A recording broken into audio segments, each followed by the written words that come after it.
într-o serie de iarnă în Detroit, ținând soarele pre să fi pierdut complet în nori, o poveste neașteptată avea origine într-o mică magazie de cartier de pe Gratiot Avenue. Ventul lovea cu putere uile de sticlă, iar oamenii se grăbeau înghesuindu-se sub capul plexat, fiecare visând la căldura țminului. Într-o astfel de atmosferă, mi-azasem coul de cumpărturi elând genunchi, simțind cum oboseala mi apăs umerii după o zi lungă de muncă la clinic. Eram operator de facturare medical, o meserie care nu aduce nimic spectaculos, dar în care orele treceau cu coduri, corecturi și apeluri la asigurări. La 57 de ani, via mea pre a fi intrat într-o rutină monoton, munți, xas, țin, pisere. Surprizele preu fi dispărut, dar ație zi avea schimbe totul. În famea, la casierie, o femeie în vierastei, mițu ei grăbovit, pre poartă pe umerii greutatea iernii. Hainele ei erau vechi și uzate, iar o pirie tricotat îi acopere firele de piele albe. Minile ei tremurau în timp ce scoate conținutul unei gene din vinil cărpat pe teighi. Monedele au sărit în toate direcțiile, banii măruni, țivățenii, și o mică parte din economiile ei. Casiera a privit ecranul, apoi fă femeii un zâmbet obosit dar atent pe chipul ei. Îi lipsete 18, a spus cu blândie. Femeia a întremenit confuzie ținându-se pe fa ei. A început numere monedele din nou de 2 ori, buzele mițindu-se fe sunet. Nu poate fi adevărat, a murmurat. Am numărat acas. Eram sigur ți am destul?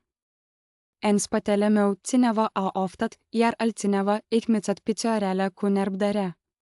Nu știu de ce, dar un nod s-a format în pieptul meu.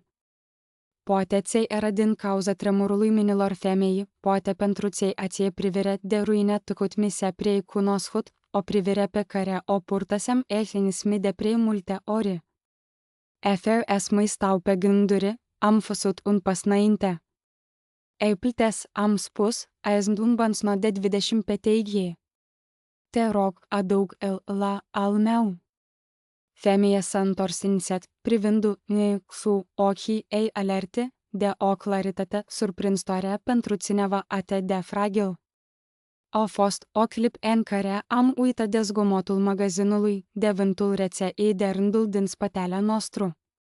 Nu trebuie să faci asta, a spus eu în o apă.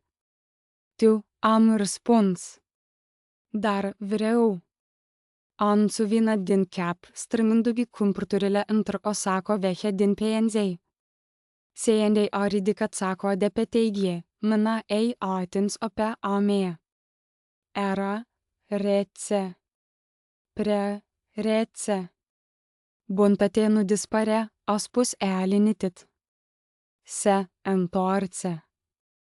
I cam zâmbit politicos, am plătit pentru cumpărăturile mele și am întors plăți, dar povestea aceasta avea element cu mine, ca un reminder al puterii simple a buntii. Era de el la jumătatea drumului spre unde am simțit degetele ei înfurate în jurul mneții mele. Nu erau slabe, si ferme. S-a aplecat atât de aproape, încet am putut simți un miros pământiu și ascult că ierburi uscate și hârtie veche. Se îndegheava apre înfa căsitele în seara asta, a optit eu, cu o voce jos și constant, nu o atinge. Nici măcar puin. Am uitat la ea, confuz. Las-o exist acum este, a continuat ea. Promite-mi. Am răspuns nieni, nesigur ce altceva faci. Bine, am spus, mai degrabă din disconfort decât din convingere. Promit. Abia atunci a alsat plăți. Seene am ieit prin uile de sticlă în vântul pios din Detroit. Era de ea dispărut. Pe am ajuns la mâna mea, vântul se transformase într-o for aproape personal. Ghea acopere parbrizul în pe inegale, iar respirăieme abure sticlă în timp se steam acolo pentru o clip cu mâinile pe volan, reascultând cuvintele femeii în minte. Nu atinge Ghea. Am dat din cap și am întors cheia. Oamenii spun lucruri ciudate tot timpul, mai ales cei care au trăit suficient pentru a vedea tiparea acolo unde ali vedei doar coincidene. Am convins că asta era tot o avertizare inofensiv, o superstie. Drumul spre acces a durat mai puțin de 10 minute, dar străzile erau deja alunețoase. Orul prea să fie acoperit de un strat subire e periculos. Detroitul avea un mod de a face, totul par mai greu. Săldire, gânduri, țesniție. Casa noastră se află pe o strat linitit în partea estic, un loț îngust din cârmid cu o curte miț și un gard de plas care văzuse zile mai bune. Lumina de pe verand era aprins, arunțând un țărț galben pe scrile din fa. Ghea străluțea pe alei, neted și luțios. Mâina lui Richard era deja în gărăi. Am dus cumpărăturile înăuntru, umerii mei fiind în sordii chiar înainte să deșid va.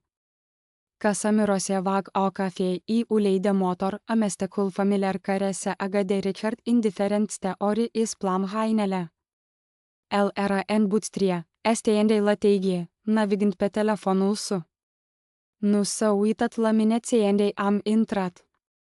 Eti târziu a spus el era ghie peste tot, am răspuns, el ascendei sacoile jos. Traficul a fost lent. El a mormit în răspuns, un sunet care nu era nici de acord, nici în dezacord, ci doar o zgomot care umple spaiul. Richard Carter perfecționase acel sunet de-a lungul anilor. Acum avea 60 de ani, era înalt și înței bine făcut, de prul și subeser și devenise gripe temple. Lucrase ca supervisor de logistic la un depozit de distribuție de LNG-ru. Ore lungi, stres constant. Sau cel puțin a spune el am desfăcut cumpărăturile în timp ce el îi urmărea țranul. Pine în dulap, laptele în frigider. Ritmul simplu al acestuia îmi linitea. Îmi duc afară în seara asta, a spus el brusc. Am ezitat. În seara asta? Da, au nevoie de mine pentru o problemă de transport peste noapte. Trebuie să fiu pe loț de vreme mine. Atunci s-a uitat în sfârșit la mine, cu privirea lui plat. Asigură-te cu regia înainte să te duci la culțare. Nu vreau să-mi ocup de mizeria ai de mine.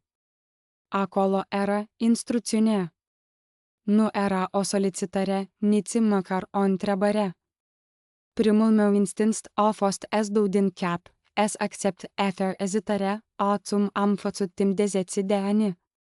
A funcționa acum țesnița noastră. El vorbi. Eu îmi ajustam.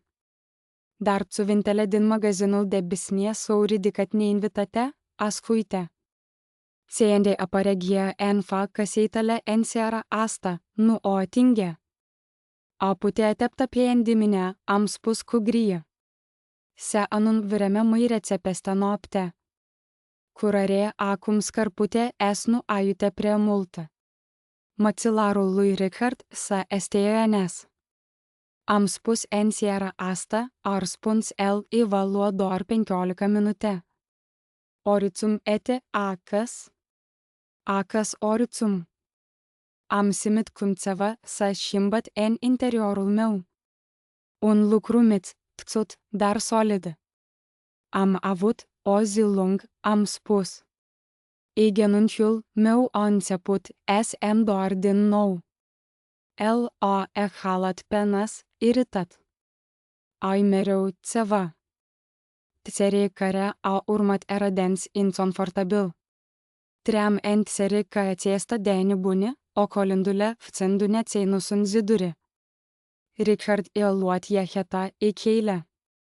Voi pleța la 8, a spus el, nu uita. A-trețut pe elangemine F1 cuvânt N+, umărul atingându-mi worbrul în timp ce se îndreaptă spre scrie.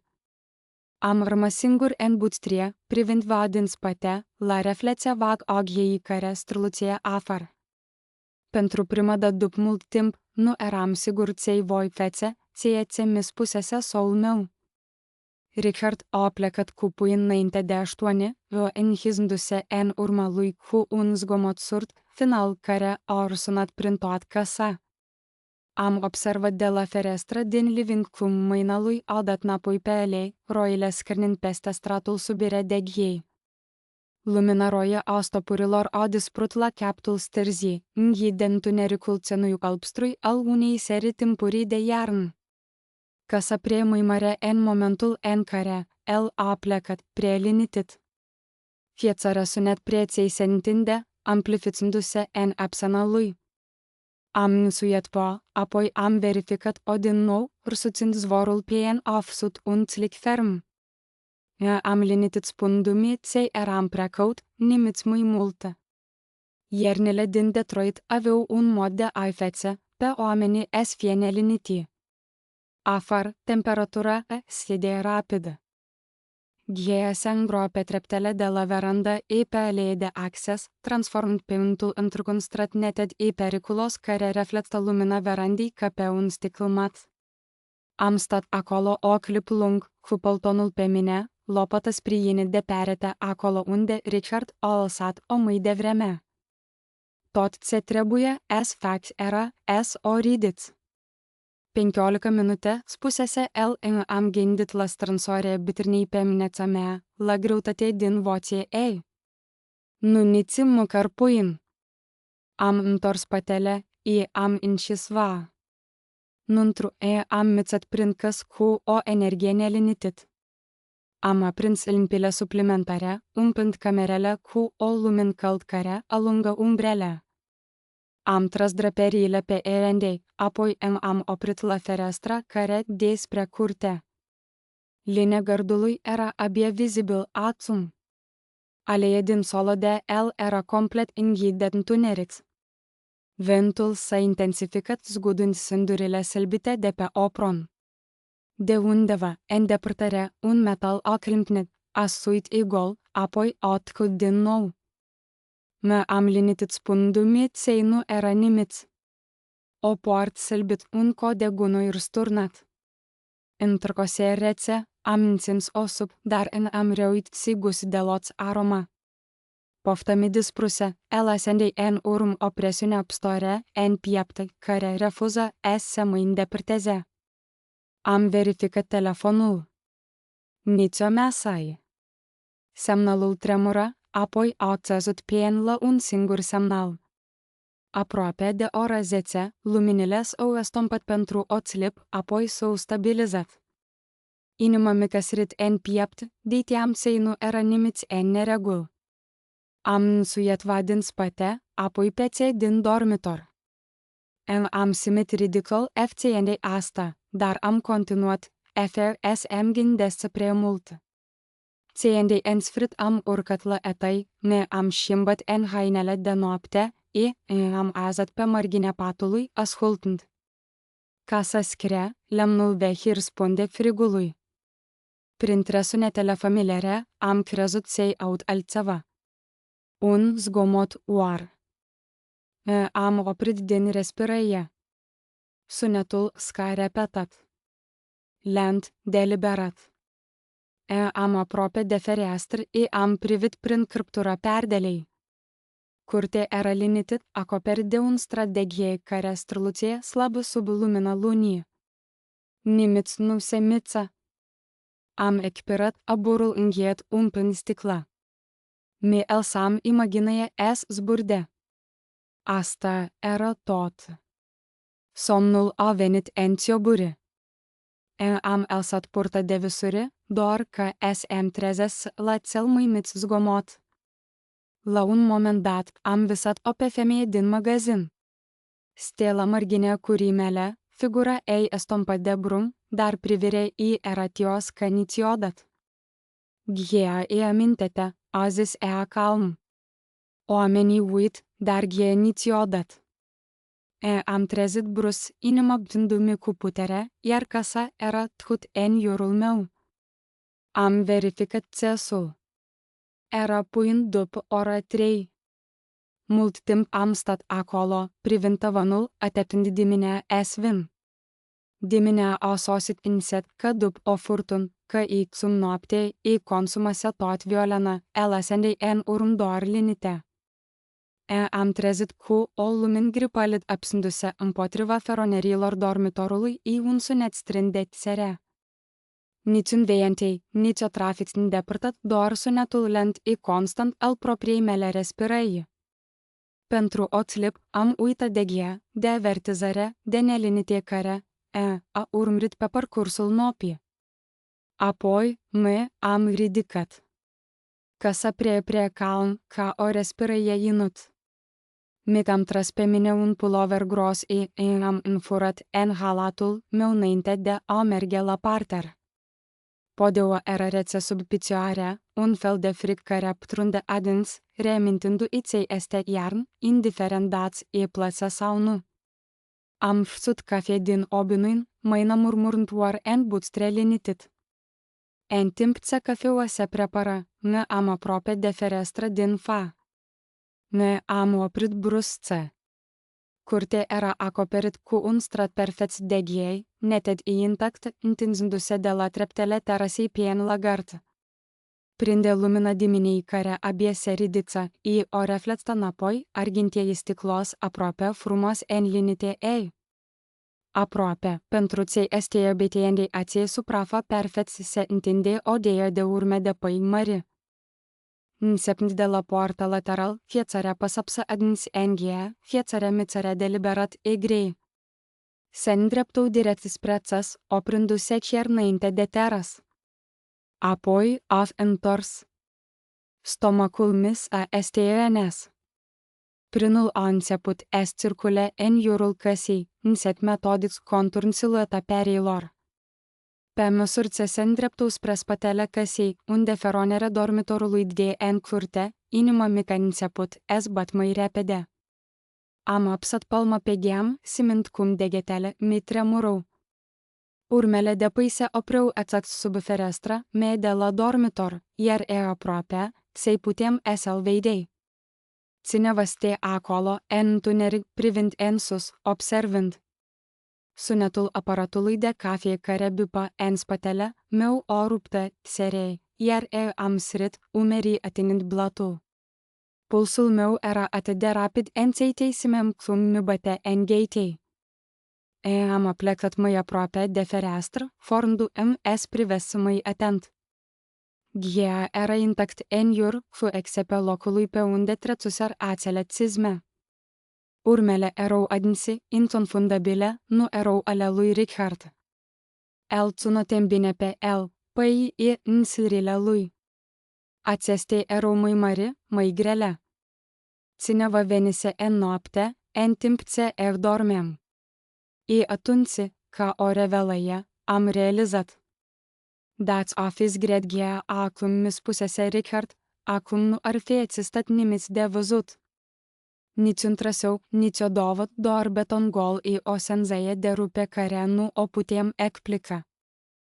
Am retras picioarele tremurând, apuțând marginea blăturilor pentru a nu țide pe podie.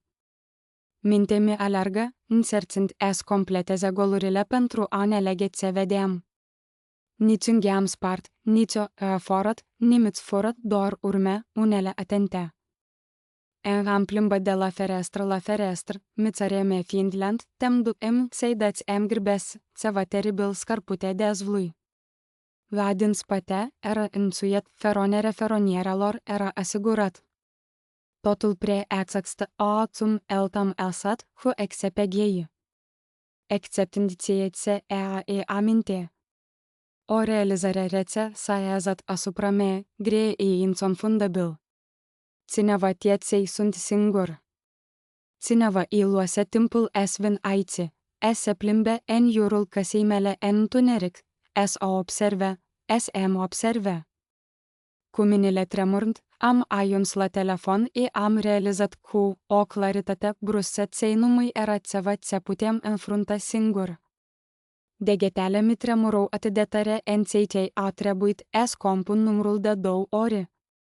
Stem în buțtrie cu spatele apsat de blatul de lucru, ochii fiței pe fereastră, temându-mi să-i dați uit în alt parte, cer ei pentru o secundă, ceva s-ar putea schimba, ți urmele ar putea despre sau, măiru, ți cineva ar putea fi din nou acolo. Ți îndei în sfritlinet s-a conectat, mă am forat să vorbesc clar. Numele meu este Elaine Carter, am spus. Locuiesc pe Estele Street. Cineva a fost în curtea mea noapte trecut. Dispatcherul a început să spun întrebările obișnuite.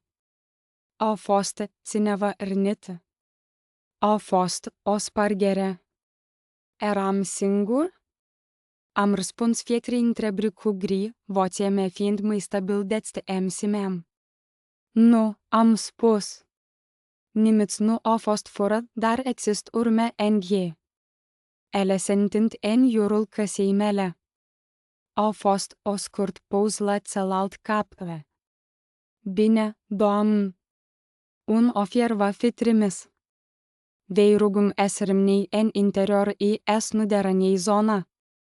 Am închis și am blocat ecranul telefonului, reflexia mea privindu-mi înapoi, palid și cu ochii mari. Am îmbret singur și am așteptat. A durat 20 de minute, până mâina de patrulare a sosit.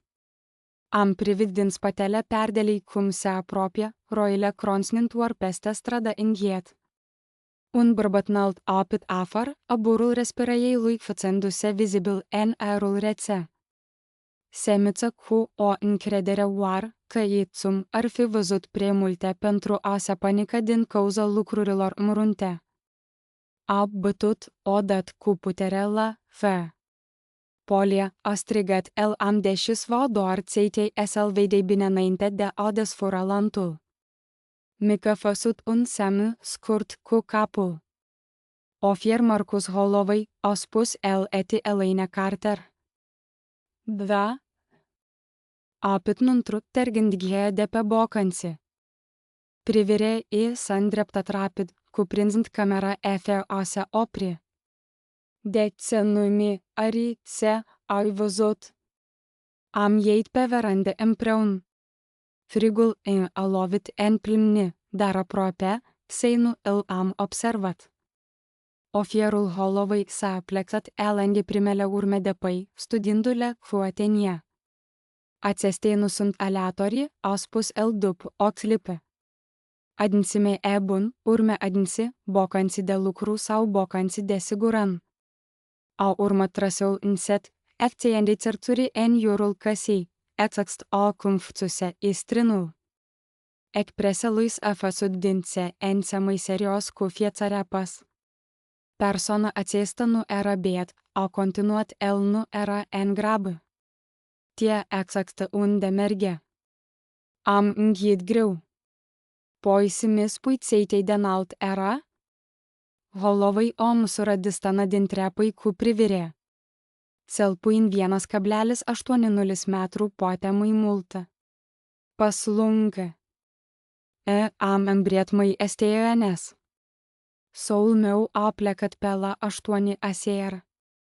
S-a uitat la mine cu intensitate. Soul tu nu port bocanțe ca acetea. Nu am spus repede, iar pasul lui e mai scurt. Holloway o dă din cap, scriind de ea într-un mic carnet. Te cineva ței vei fi singur? Am ezitat. Lucrez în logistic. Oamenii îi cunosc programul. Ai avut probleme cu cineva? A întrebat el cineva care te-a făcut este semi-inconfortabil? Am țeltinat din cap, de incertitudine se strățura în ciuda mea. S-a ridicat și a scanat casele vecine. Există camere de securitate în apropiere? Da, am spus. Pe cealaltă parte a stărzii. Doamna Nolan a instalat una anul trecut. Bine ar spus el asta ne cărpute spune multe. Pe măsură să ne întorcem în interior, s-a oprit la V. Domn Carter, a spus el în OAP. Cineva care a făcut asta nu a fost aici din întâmplare. Inima mică, țăzut. Asta arată că cineva care îi verific rutinele, a continuat el, dezând ține acasă și țăind. Atunci am realizat că Gheia a făcut mai mult decât să păstreze urmele de păi. A oprit să văd din a se întâmpla. Camera doamnei Nolan era îndreptată spre strat, nu spre țurtea mea, dar era suficient. În livingul ei, noi trei ne am aproape de ecran în timp ce înregistrarea era derulat. Videoclipul era granulat, splat de lumina palid a unui felinar de pe strat, zbada plutea lateral ca un semnal static. Ofierul Holloway s-a plexat înainte, cu brele încruțite, complet nemițat. Acolo, a spus el, o siluet a intrat în cadru din stânga. Mi scătiet respirația. Bărbatul era înalt, cu umerii largi. Fa-i era ascuns sub oglug trasios. Mergea cu hotărâre, nu în grab, nu cu precăuie. S-a oprit la poarta mea și a privit direct spre casa mea. Chiar e prin calitatea prost a imaginii, am simțit o. Nu ghichiție. A ridicat zvorul cu urin și a apit în curtea mea. Marța temporal ar tapuind după vienuolica valandų 30 minučių. Doamna Nolan i-a pus o emen la gură. O, Dumnezeule! Privind cu atenie, am observat cum bărbatul a dispărut din cadru, îndreptându-se spre casa mea. Timp de câteva minute, nu s-a întâmplat nimic, iar apoi el am văzut reaprând, îndreptându-se înapoi pe acelui traseu. Înainte de a pleca, s-a oprit din nou. De data aceasta, s-a întors, emenea de acolo, țufă spre cameră, înțelină puind capul, de părți ascultați ce doar el putea auzi. Apoi, cu un zâmbet subtil, dar clar, a lăsat o senzație rețe SM cuprind. Ofierul Holloway a apăsat pe pauză. Trebuie să te întrebi ceva foarte atent, a spus el, îi pare cunoscut acest bărbat. Am studiat imaginea inghiet.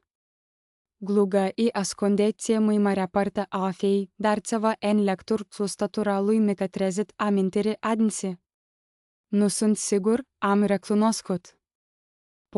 Poate, îl am mai văzut undeva. Holloway o dă din cap, nelegând. Are sens, a explicat el, cizmele se potrivesc cu un tip comun purtat în depozitele industriale. Grele, antiderapante, standard în anumite unite.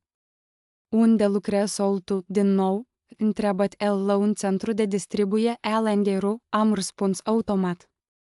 I-a spus vreodată despre probleme cu colegii de muncă? Conflicte, concediere, accidente. Am ezitat. A fost cineva, un bărbat pe nume Caleb, am spus încet. A fost dat afară anul trecut. Richard spunea că era instabil, de vină pe toi pentru grelile lui. Ochii lui Holloway s-au ascuit. A mâinut lectura cu el. A este un fior în stomac.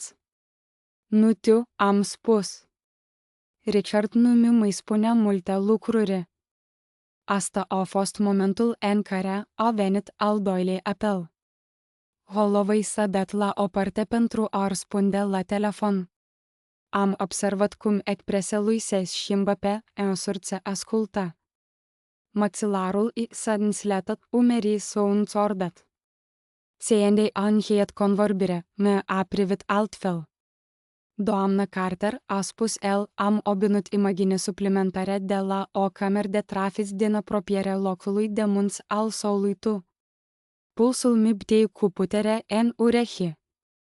Arăt soul tu întâlnindu-se cu un bărbat care se potrivete cu descrierea de acum 2 nopți, a continuat el, a vorbit câteva minute. Nu sunt camere în interiorul parcării, dar timpul se potrivete. Camera preței se înslin. Nu am optit. Asta nu are sens. Holovai nu mă întrerupte. Soltu e cerut escurigia, a spus el cu o grie evident. A insistat în repetate rânduri. Da, am murmurat vocea mea pre-esvind dintr-o lume îndepărtat. I dați ai fi făcut asta, a continuat el, nu ar fi fost urme de pâi diminea, nici o dovăd ți țineva a fost aici. Realizarea a lovit cu o claritate terifiant. El a vrut să fiu afară, singur, noapte, pe ghe. O țidere ar fi fost oar credibil, tragic. Am simetru. Acum verificăm poliele de asigurare ale soului tu, a spus Holovai în liniște. În special, orice modificări recente. Am alsat pe marginea canapelei doamnei Nolan, cu picioarele tremurând. Doamna Carter a adăugat el acesta nu a fost o ameninare întâmplătoare. A fost planificat. Mintea mea a început să alerge înapoi, prin anidetisere, distan, privirireții și suvintetate. Seitei de mult am fost eu o problemă de rezolvat, mai degrabă deață o soia de iubit. Vocea bătrânii sună în memorie, calm și sigur. Las totul exact acum este. Gheia nu doar ți-ai păstrase urmele păilor, ți i-a distrus mențiunea în care trecem timp de 10 de ani. Nu putem să-mi oprese din a-mi gândi la ea. În timp ce oferul Holovai continuă investigația, ei mi recomandă să la un vecin pentru câteva nopi, gândurile mele reveneau mereu la femeie din magazinul de alimente. Ochii ei, vocea ei, certitudinea din avertismentul ei, nu mai prea stranie sau mistic. Era precis necesar. 2 zile mai târziu, după ce am depus declarația oficial, am început să întreb pe la coluri. Nu a durat multe. O vânzătoare mai învățătoare de la acelui magazin m-a recunoscut imediat. Oh, vorbeți despre Ruth, a spus eu în o apte. Mai vine din țeandei în țeandei, dar nu atât de des ca înainte. Ruth, am repetat. A loțuit aproape de vehile ine de tren, a continuat vânzătoare.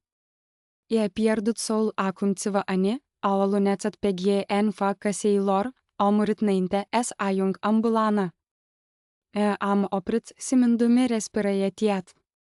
Au spus că a fost un accident, a adăugat vânzătoare. Dar el nu a crezut niciodată asta. Spuneți-i cineva voie să-l dispar. Spuneți-i semnele erau acolo, dați-i cum este ei. Am iei din magazin cu mâinile tremurând. Prin intermediul unei asistente sociale conectate la complexul de îngrijire, am reușit să aranjez o vizită. O avertizat că Ruth nu vorbe prea mult în ultima vreme, ți-ai se ine departe de ceilalți și ți-ai nu ghipliceu întrebările. Ți-ande am ajuns, ogsesc să este lângă o fereastră, învluit într-un al stompat, privind cum spada de în curte mici de dedesubtă. Ți-ande s-a întors și a văzut, ochii ei s-au ascuit instantaneu. Ai ascultat, a spus ea. Nu apuțasem să spun nimic. Da, am optit. Am făcut o. A dat din cap odată, de părți acesta era tot confirmarea de care avea nevoie. Ei nu ascult niciodată, a spus ea calm. A se întiem pe el. Am stat în fa ei, inima bătându-mi cu putere. Cum ai tot? Am întrebat. Despre ghie? Despre acea noapte? Ruth i-a plet minile în pol. Pentru ți controlul arăt întotdeauna la fel, a răspuns ea. Bărbăii care vor accidente nu împing, ei aranjez. Mi-a povestit despre sol ei, despre presiune, despre țărinele mici, despre insistenele care priu inofensive la vremea respectiv. Ei, afară. Rezolvă acum. Nu vă dură mult despre ghea pe care el nu ar fi trebuit să o ating. Veidei tipărea, au spus simplu. Le aud în felul în care oamenii vorbesc, în ție ți cer, în ție ți insist. Lacrimile au început să mi curg pe obraie, înainte să realizez ți-ai pe el înghei. Mică-i salvat via, am spus. Ruth s-a uitat din nou spre fereastră. Nu, a spus ea cu blândie. Tu ai făcut-o, ai ales să nu asculi. Am stat în seara o lung vreme, privindu-i pe spadă cum se aiez lent. Înainte plec, a întins mâna i mică prins o strânsoare, el era înței puternic. Aminte-te că asta, a spus ea. Iubirea nu te pune în pericol. E bunătate, a adăugat, întrinându-mi din nou privirea, are un mod de a găsi cale de întoarcere. Ție am ieit în aerul rece din Detroit, am simțit ceva ce nu mai simisem de ani de zile. Claritate e puterea care vine din a vedea în sfârșit adevărul. Richard a fost arestat 3 zile mai târziu. Pe măsură ce investigația s-a extins, dovezile au început să se acumuleze rapid. Înregistrările telefonice, mesaje terse recuperate de pe laptopul lui, o poli de asigurare de viață în crescut, despre care nu aveam habar ce exista. Conversațiile care demonstrează ce el plănuise totul, ce nu reacționa, ce era calculat, lipsit de grie. Ție ofierul Holloway mi-a spus toate acestea, am simțit ceva neașteptat. Nu a fost tristei nici ci o eliberare profund și constant că ei cum a fi alsat în sfârșit deoparte o greutate pe care o purtam de ani de zile, mi duse mățeitei de mult apsa.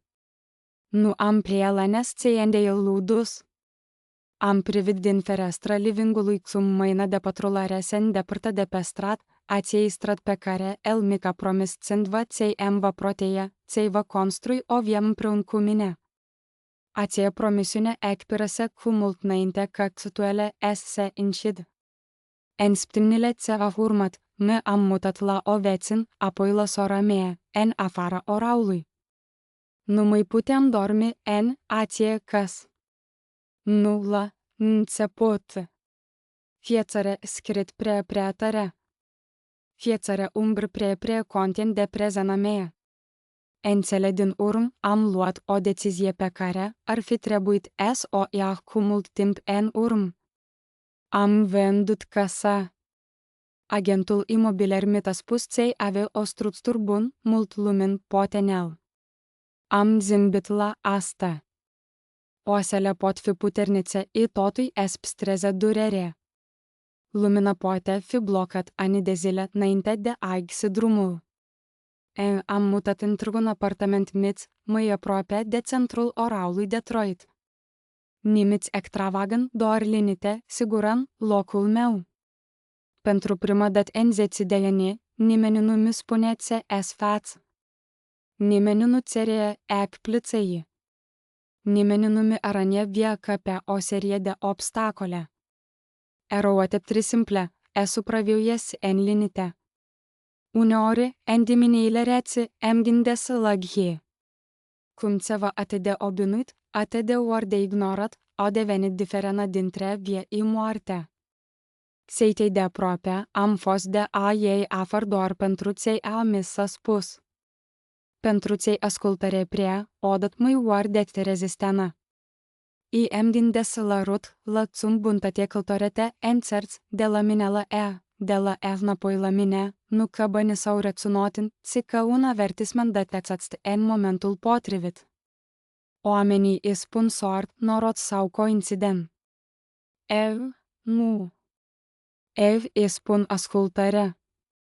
Ascultarea a nelinitii pe care ai fost învățat să o ignore. Ascultarea a vocii care îi spune ți ceva nu este în regulă, chiar și atunci ți nu poți explica de ce. Ascultarea atunci ți cineva vorbete dintr-un lot de adevăr stigat cu greu.